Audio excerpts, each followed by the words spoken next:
So Martin Scorsese's nearly 30-year passion project Silence has finally been released. Silence had been in development with Scorsese since 1990, when he signed a written agreement to direct the adaptation of Shūsaku Endō's 1966 novel of the same name. Scorsese was given the book as a gift by Archbishop Paul Moore after a screening of The Last Temptation of Christ, and Scorsese read it a year later in Japan while he was working on Akira Kurosawa's Dreams. Join me as I take a look into the production of Silence. This is what Silence teaches us about filmmaking.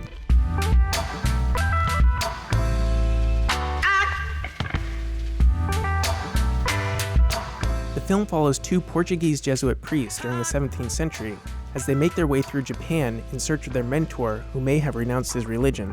This is during a time in Japan when the aftermath of an uprising called the Shimabara Rebellion caused much religious persecution against Catholics in southwest Japan.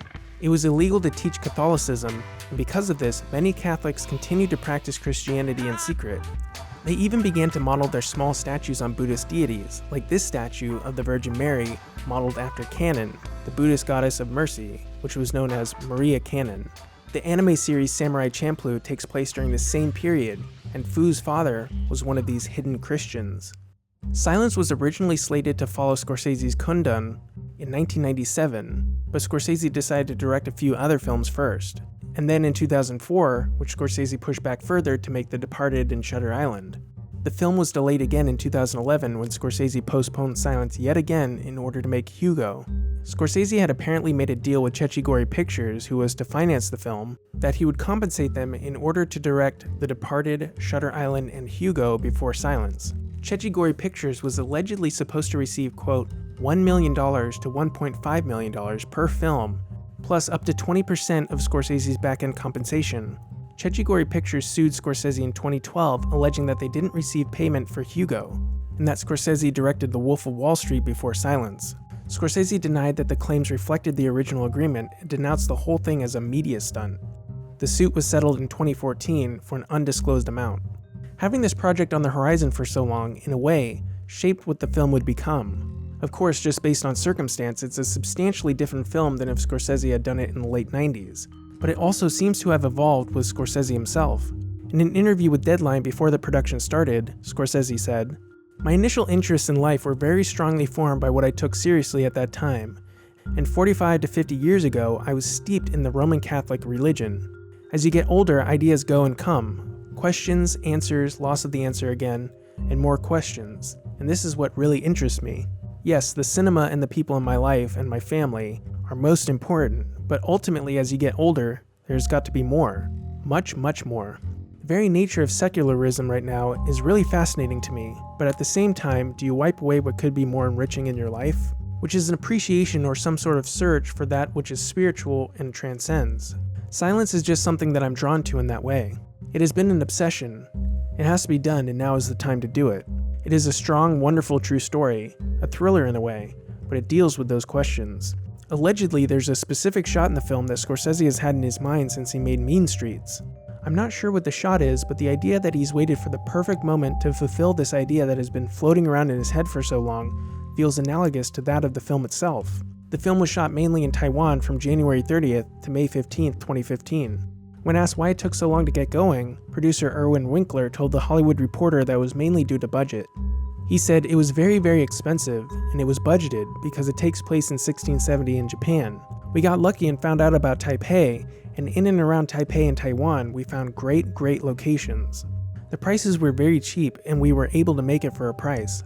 And all the actors, Liam Neeson, Adam Driver, everybody worked for scale.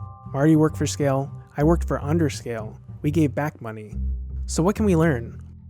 First, collaborating with actors. In a lot of movies that miss the mark, it often seems that the actors are considered merely talking props, but an actor is also a writer. Not necessarily the dialogue, but the delivery and how the character is explored. The actors breathe life into the character, and when there's a strong creative relationship between the actors and director, the actor is no longer just a tool, but another creative mind to collaborate with. The two main characters of the film are played by Andrew Garfield and Adam Driver. When asked what it was like to work with Martin Scorsese, Driver said, "You expect to go there and your impulse is to be, tell me what to do and I'll do it.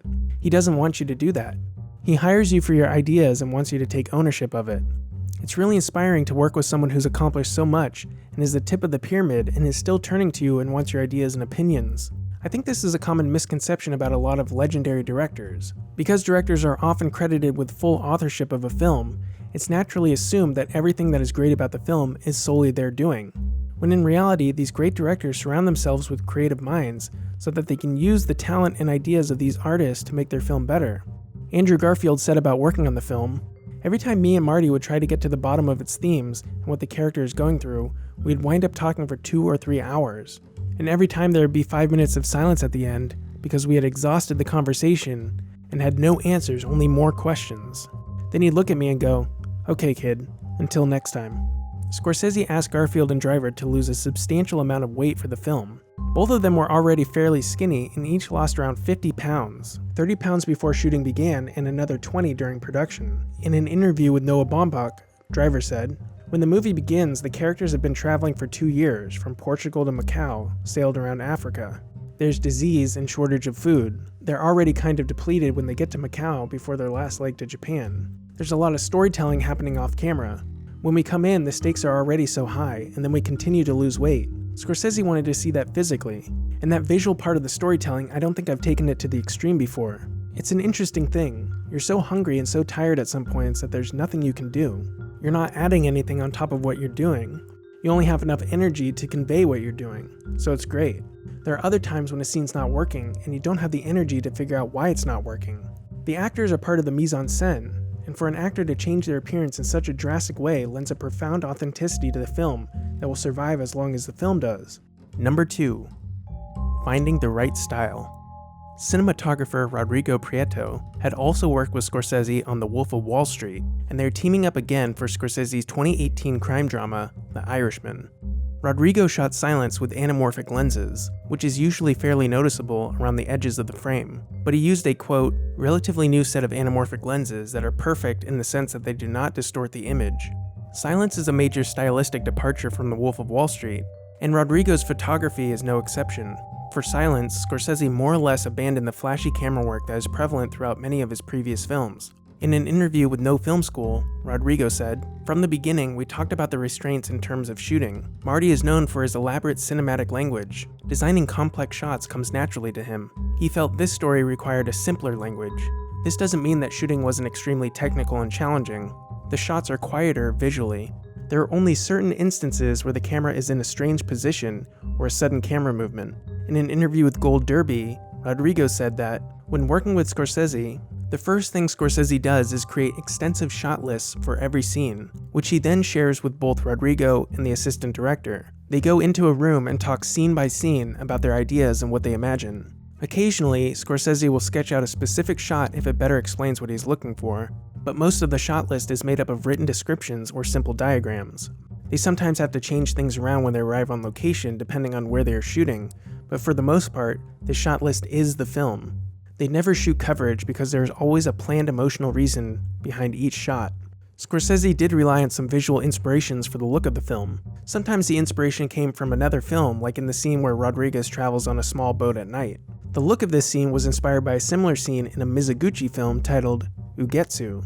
We can see how the fog and moonlight provide a strange theatrical quality that creates a sense of dread and mystery, much like in the scene in Silence. For Silence, they got that theatrical quality by shooting the scene in a large water tank. In fact, it was the same water tank that Ang Lee shot most of Life of Pi in. The tank is pretty much outdoors, which complicated some of the fog effects. So to achieve a similar look to Ugetsu, they used CG to create the look of an ominous creeping fog. Another source of inspiration were Baroque paintings, including those by Diego Velázquez, Giuseppe de Ribera, and Georges de la Tour. And these paintings weren't necessarily for direct references like with Ugetsu, but more in the way the subjects are lit in paintings of this time period.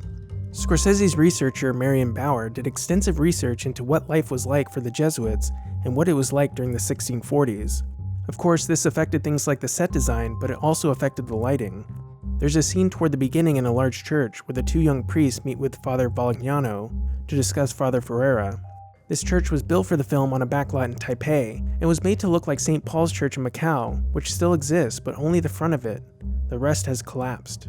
For the scene in the church, Rodrigo wanted to get that side-lit look, that you often see in Baroque paintings, but the church only had one window, and it was behind Father Valignano. Because of the desire for authenticity in the lighting, Rodrigo couldn't make it appear that there were any light sources other than that window, so Rodrigo had to make it appear as if the light was bouncing off the wall to get the look he wanted. There is one painting that is referenced in the film that appears in Rodriguez's visions of Jesus. This painting is by El Greco, and they didn't decide on it until the post-production process. You'll notice that the first act of the movie has a cool bluish look to it, but as they get deeper into Japan, the tone changes to more of a warmer goldish color. This was mainly due to Scorsese wanting the inspiration for the look of the film, after the priests traveled to Japan, to be based on Japanese screen paintings from the Edo period. The screens these artworks were painted on were usually gold or tan in color. Rodrigo had said that Scorsese wanted the apostasy scene near the end of the film to look brown or amber.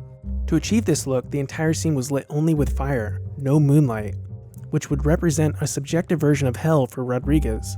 Rodrigo said that they shot on film instead of digital to achieve the colors they wanted, but also to have the texture of the film grain, quote, help the feeling of air, which I imagine was meant to achieve a tactile quality that would affect the audience beyond sight and sound. You can really almost feel the humidity in some scenes. That said, they did shoot digital for the night scenes so they could light them with only candles or torches and push the digital ISO to 1600. This way they could get a decent amount of grain that would match the film stock. Number 3. Creating a meaningful setting. Dante Ferretti did the production design for the film. Scorsese wanted everything to be absolutely authentic to the point that, while shooting in Taiwan, they brought in specific plants indigenous to Japan to decorate the scenes. As you'll notice, nature and sweeping landscapes are very important to the look of the film. Quite often there will be a horrible torture or execution scene among the natural beauty of the landscape. And most of the time, the torture and executions actually use nature to maim or kill. Rodrigo said that the shots were purposefully composed this way, and he alluded to it symbolizing the presence of God among some really horrific scenes. The landscape itself said a great deal.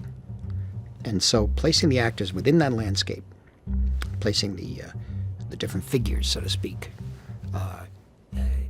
it revealed itself to me while I was preparing the picture. Getting some experience from shooting a couple of TV pilots to move fast, I began to strip away things there too, not needing a certain angle, not needing an extra angle here, concentrating on what the landscape, what the hillside looked like. The score of the film is also very understated. Scorsese didn't want the score to impose emotion on the viewer, but rather let the viewer experience the emotion based on the events. We don't get any traditionally sad or inspiring music. Instead, the music tends to go by unnoticed, as it doesn't dominate what we hear. It sort of acts as just another instrument of the environment. Because of this, the sounds of nature almost act as a score in and of itself. The film begins and ends with the overture of crickets, cicadas, waves, and other sounds of Japan. All of these locations were real, including the hot springs, and many were difficult to get to. Sometimes the production had to trek up hills and mountains far from the road. The weather also provided some problems. There was a typhoon and even an earthquake during production, but as many problems as the weather caused, it was also responsible for some happy accidents, like in a scene where a samurai comes to town offering silver to those who would reveal hidden Christians. They were setting up a new angle when all of a sudden the mist came in, so Scorsese had them shoot immediately without rehearsal to capture the procession coming out of the mist. Of course, they had to reshoot what they had shot prior to the mist the next morning. The crucifixion scene was originally supposed to be on the beach, but when they got to the location, Scorsese saw the waves crashing the cliffside and spontaneously decided that the scene should move to that very dangerous area. For the closer shots of the waves hitting the crucified men, they shot in the same large water tank they shot the boat scenes in. It was still pretty dangerous because when they started generating waves, they couldn't immediately be stopped. I just want to briefly mention the use of props in the film. The icons and trinkets have a great deal of importance for the characters. In the film, the Japanese government, in a way, treats the hidden Christians as addicts and the priests as dealers. We see Rodriguez handing out handmade crucifixes and beads from his rosary. From a filmmaking standpoint, the props in the film are a perfect way to visualize the motivations in accepting the religion as well as denouncing it. The villagers feel the need to externalize their faith by keeping these small religious items, and repeatedly, Christians are revealed by the small Christian items they keep and hide. I'm curious how much of this is for the benefit of the audience, especially when you consider what the final shot of Rodriguez communicates to us about whether or not he lost his faith.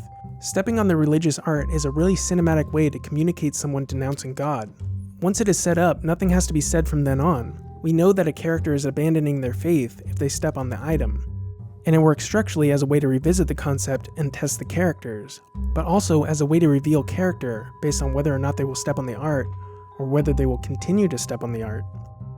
The very first screening of the film was in Vatican City at the 50-seat theater in the Vatican's Film Library screening room. It is uncertain if Pope Francis attended the screening, but Scorsese did have a 15-minute meeting with him before the film was shown, in which they spoke about the Jesuit missionaries in Japan. Reportedly, the Pope has read Endō's novel. Scorsese gave the Pope some framed pictures of hidden Christians in Japan, and this reproduction of an ancient image of the Virgin of Nagasaki. Thanks for watching. I wanted to make sure to get this video out in time for the wide release, so stay tuned because I'm also working on the Monty Python and the Holy Grail video you voted for. And if you're new here, please hit that subscribe button now because there are plenty more videos on the way for cinephiles like you. Thanks again for watching.